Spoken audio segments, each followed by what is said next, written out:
Christmas won't be Christmas without any presents, grumbled Joe, lying on the rug.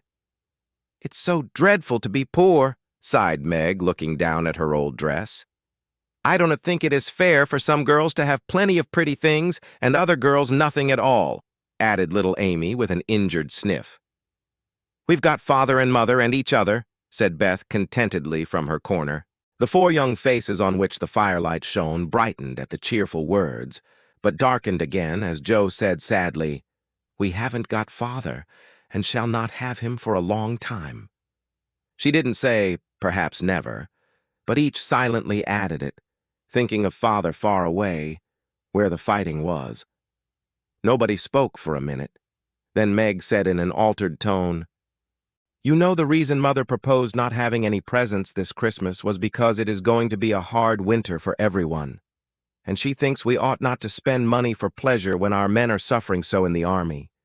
We can't do much, but we can make our little sacrifices and ought to do it gladly. But I am afraid I don't. And Meg shook her head, as she thought regretfully of all the pretty things she wanted. But I don't think the little we should spend would do any good. We've each got $1, and the army wouldn't be much helped by our giving that. I agree not to expect anything from Mother or you, but I do want to buy Undine and Sintran for myself. I've wanted it so long, said Joe, who was a bookworm. I planned to spend mine in new music, said Beth with a little sigh, which no one heard but the hearth brush and kettle holder. I shall get a nice box of Faber's drawing pencils. I really need them, said Amy decidedly. Mother didn't say anything about our money, and she won't wish us to give up everything.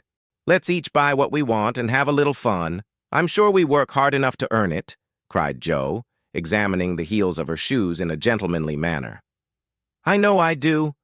Teaching those tiresome children nearly all day, when I'm longing to enjoy myself at home, began Meg, in the complaining tone again. You don't have half such a hard time as I do, said Joe. How would you like to be shut up for hours with a nervous, fussy old lady who keeps you trotting, is never satisfied, and worries you till you're ready to fly out the window or cry? It's naughty to fret, but I do think washing dishes and keeping things tidy is the worst work in the world. It makes me cross, and my hands get so stiff I can't practice well at all. And Beth looked at her rough hands with a sigh that anyone could hear that time. I don't believe any of you suffer as I do, cried Amy, for you don't have to go to school with impertinent girls who plague you if you don't know your lessons, and laugh at your dresses, and label your father if he isn't rich, and insult you when your nose isn't nice. If you mean libel, I'd say so, and not talk about labels as if Papa was a pickle bottle, advised Joe, laughing. I know what I mean, and you needn't be satirical about it. It's proper to use good words and improve your vocabulary, returned Amy with dignity. Don't peck at one another, children. Don't you wish we had the money Papa lost when we were little, Joe? Dear me. How happy and good we'd be if we had no worries, said Meg, who could remember better times. You said the other day you thought we were a deal happier than the King children, for they were fighting and fretting all the time, in spite of their money. So I did, Beth. Well, I think we are, for though we do have to work, we make fun of ourselves, and are a pretty jolly set, as Joe would say.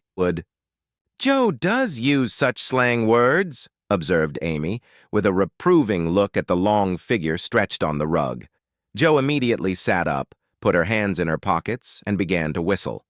Don't, Joe. It's so boyish. That's why I do it. I detest rude, unladylike girls. I hate affected, niminy-piminy chits. Birds in their little nests agree, sang Beth, the peacemaker, with such a funny face that both sharp voices softened to a laugh, and the pecking ended for that time. Really, girls, you are both to be blamed, said Meg, beginning to lecture in her elder sisterly fashion. You are old enough to leave off boyish tricks and to behave better, Josephine. It didn't matter so much when you were a little girl, but now you are so tall and turn up your hair, you should remember that you are a young lady. I'm not, and if turning up my hair makes me one, I'll wear it in 2 tails till I'm 20, cried Joe, pulling off her net and shaking down a chestnut mane. I hate to think I've got to grow up and be Miss March, and wear long gowns and look as prim as a china aster. It's bad enough to be a girl anyway when I like boys' games and work and manners. I can't get over my disappointment in not being a boy, and it's worse than ever now, for I'm dying to go and fight with Papa. And I can only stay home and knit like a poky old woman." And Jo shook the blue army sock till the needles rattled like castanets, and her ball bounded across the room. "Poor Jo, it's too bad, but it can't be helped. So you must try to be contented with making your name boyish and playing brother to us girls," said Beth, stroking the rough head with a hand that all the dishwashing and dusting in the world could not make ungentle in its touch. "As for you, Amy," continued Meg, "you are altogether too particular and prim. Your airs are funny now, but you'll grow up an affected little goose if you don't take care. I like your nice manners and refined ways of speaking when you don't try to be elegant, but your absurd words are as bad as Jo's slang." "If Jo is a tomboy and Amy a goose, what am I, please?" asked Beth, ready to share the lecture. "You're a dear, and nothing else," answered Meg warmly, and no one contradicted her, for the mouse was the pet of the family. As young readers like to know how people look, we will take this moment to give them a little sketch of the four sisters, who sat knitting away in the twilight while the December snow fell quietly without, and the fire crackled cheerfully within. It was a comfortable room, though the carpet was faded and the furniture very plain, for a good picture or two hung on the walls, books filled the recesses, chrysanthemums and Christmas roses bloomed in the windows, and a pleasant atmosphere of home peace pervaded it. Margaret, the eldest of the four, was 16 and very pretty, being plump and fair, with large eyes, plenty of soft brown hair, a sweet mouth, and white hands, of which she was rather vain. 15-year-old Jo was very tall, thin, and brown, and reminded one of a colt, for she never seemed to know what to do with her long limbs, which were very much in her way. She had a decided mouth, a comical nose, and sharp gray eyes which appeared to see everything and were by turns fierce, funny, or thoughtful. Her long, thick hair was her one beauty, but it was usually bundled into a net to be out of her way. Round shoulders had Jo, big hands and feet, a flyaway look to her clothes, and the uncomfortable appearance of a girl who was rapidly shooting up into a woman and did not like it. Elizabeth, or Beth, as everyone called her, was a rosy, smooth-haired, bright-eyed girl of 13, with a shy manner, a timid voice, and a peaceful expression which was seldom disturbed. Her father called her Little Miss Tranquility, and the name suited her excellently, for she seemed to live in a happy world of her own, only venturing out to meet the few whom she trusted and loved. Amy, though the youngest, was a most important person, in her own opinion at least. A regular snow maiden, with blue eyes and yellow hair curling on her shoulders, pale and slender, and always carrying herself like a young lady mindful of her manners. What the characters of the four sisters were we will leave to be found out. The clock struck 6, and having swept up the hearth, Beth put a pair of slippers down to warm.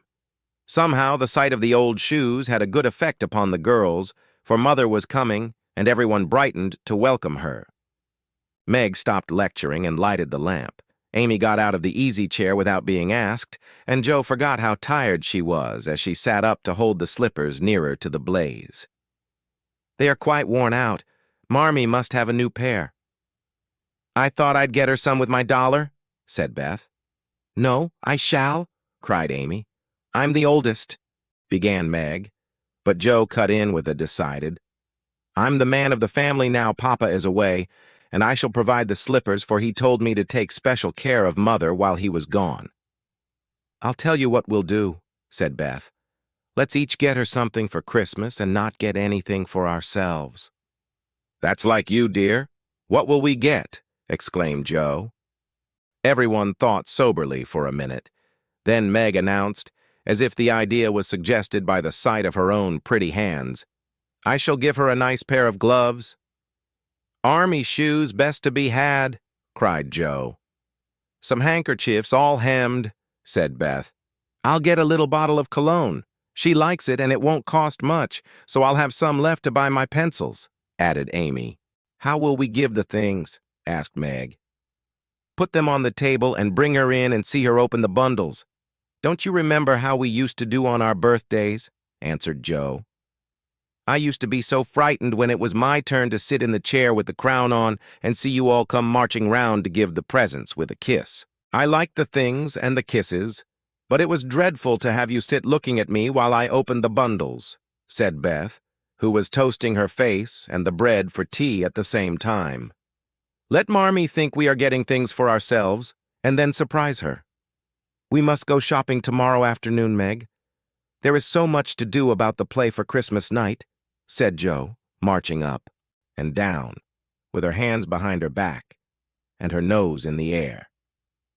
I don't mean to act any more after this time. I'm getting too old for such things, observed Meg, who was as much a child as ever about dressing up frolics. You won't stop, I know, as long as you can trail round in a white gown with your hair down and wear gold-paper jewelry. You are the best actress we've got, and there'll be an end of everything if you quit the boards, said Joe. We ought to rehearse tonight. Come here, Amy, and do the fainting scene, for you are as stiff as a poker in that. I can't help it. I never saw anyone faint, and I don't choose to make myself all black and blue, tumbling flat as you do. If I can go down easily, I'll drop. If I can't, I shall fall into a chair and be graceful. I don't care if Hugo does come at me with a pistol, returned Amy, who was not gifted with dramatic power, but was chosen because she was small enough to be borne out shrieking by the villain of the piece. Do it this way. Clasp your hands so and stagger across the room, crying frantically, Roderigo, save me, save me! And away went Joe, with a melodramatic scream which was truly thrilling. Amy followed, but she poked her hands out stiffly before her and jerked herself along as if she went by machinery, and her ow was more suggestive of pins being run into her than of fear and anguish. Joe gave a despairing groan, and Meg laughed outright, while Beth let her bread burn as she watched the fun with interest. It's no use. Do the best you can when the time comes, and if the audience laughs, don't blame me. Come on, Meg. Then things went smoothly, for Don Pedro defied the world in a speech of 2 pages without a single break. Hagar, the witch, chanted an awful incantation over her kettleful of simmering toads, with weird effect. Roderigo rent his chains asunder manfully, and Hugo died in agonies of remorse and arsenic, with a wild, ha, ha! It's the best we've had yet, said Meg, as the dead villain sat up and rubbed his elbows. I don't see how you can write and act such splendid things, Joe. You're a regular Shakespeare, exclaimed Beth, who firmly believed that her sisters were gifted with wonderful genius in all things. Not quite, replied Joe modestly. I do think The Witch's Curse, an operatic tragedy, is rather a nice thing. But I'd like to try Macbeth if we only had a trapdoor for Banquo. I always wanted to do the killing part. Is that a dagger that I see before me? Muttered Joe, rolling her eyes and clutching at the air, as she had seen a famous tragedian do. No, it's the toasting fork, with Mother's shoe on it instead of the bread. Beth's stage struck, cried Meg, and the rehearsal ended in a general burst of laughter. Glad to find you so merry, my girls, said a cheery voice at the door, and actors and audience turned to welcome a tall, motherly lady with a, "Can I help you?" look about her which was truly delightful. She was not elegantly dressed, but a noble-looking woman, and the girls thought the gray cloak and unfashionable bonnet covered the most splendid mother in the world. Well, dearies, how have you got on today? There was so much to do, getting the boxes ready to go tomorrow, that I didn't come home to dinner. Has anyone called, Beth? How is your cold, Meg? Joe, you look tired to death. Come and kiss me, baby. While making these maternal inquiries, Mrs. March got her wet things off, her warm slippers on, and sitting down in the easy chair, drew Amy to her lap, preparing to enjoy the happiest hour of her busy day. The girls flew about, trying to make things comfortable, each in her own way. Meg arranged the tea table, Joe brought wood and set chairs, dropping, overturning, and clattering everything she touched. Beth trotted to and fro between parlor kitchen, quiet and busy, while Amy gave directions to everyone as she sat with her hands folded. As they gathered about the table, Mrs. March said with a particularly happy face, "I've got a treat for you after supper." A quick, bright smile went round like a streak of sunshine. Beth clapped her hands, regardless of the biscuit she held, and Jo tossed up her napkin, crying, "A letter! A letter! 3 cheers for Father!" Yes, a nice long letter. He is well and thinks he shall get through the cold season better than we feared. He sends all sorts of loving wishes for Christmas and an especial message to you girls, said Mrs. March, patting her pocket as if she had got a treasure there. "Hurry and get done. Don't stop to quirk your little finger and simper over your plate, Amy," cried Jo, choking on her tea and dropping her bread butter side down on the carpet in her haste to get at the treat. Beth ate no more, but crept away to sit in her shadowy corner and brood over the delight to come till the others were ready. "I think it was so splendid in Father to go as chaplain when he was too old to be drafted and not strong enough for a soldier," said Meg warmly. "Don't I wish I could go as a drummer, a vivon, what's its name, or a nurse, so I could be near him and help him," exclaimed Jo with a groan.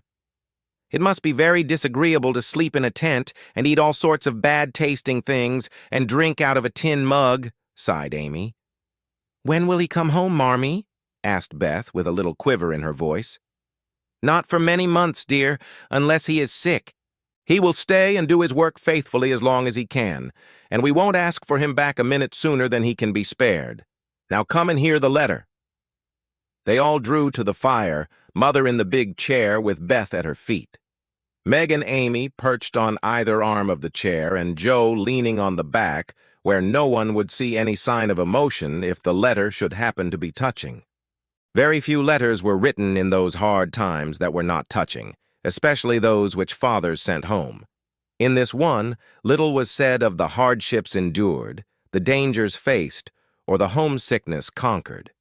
It was a cheerful, hopeful letter full of lively descriptions of camp life marches and military news, and only at the end did the writer's heart overflow with fatherly love and longing for the little girls at home.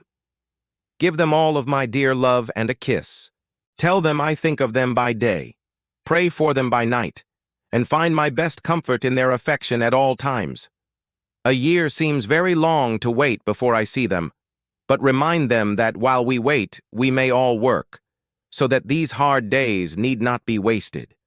I know they will remember all I said to them, that they will be loving children to you, will do their duty, faithfully fight their bosom enemies bravely, and conquer themselves so beautifully that when I come back to them, I may be fonder and prouder than ever of my little women." Everybody sniffed when they came to that part.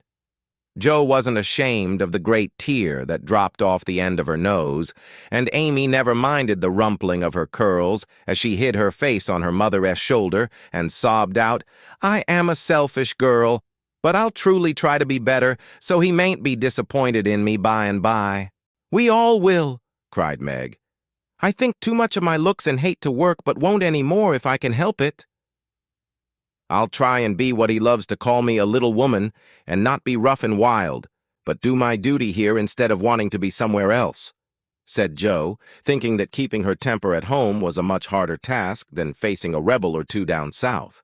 Beth said nothing but wiped away her tears with the blue army sock and began to knit with all her might, losing no time in doing the duty that lay nearest her, while she resolved in her quiet little soul to be all that Father hoped to find her when the year brought round the happy coming home. Mrs. March broke the silence that followed Jo's words by saying in her cheery voice, "Do you remember how you used to play Pilgrim's Progress when you were little things? Nothing delighted you more than to have me tie my piece bags on your backs for burdens, give you hats and sticks and rolls of paper, and let you travel through the house from the cellar, which was the city of destruction, up to the housetop, where you had all the lovely things you could collect to make a celestial city.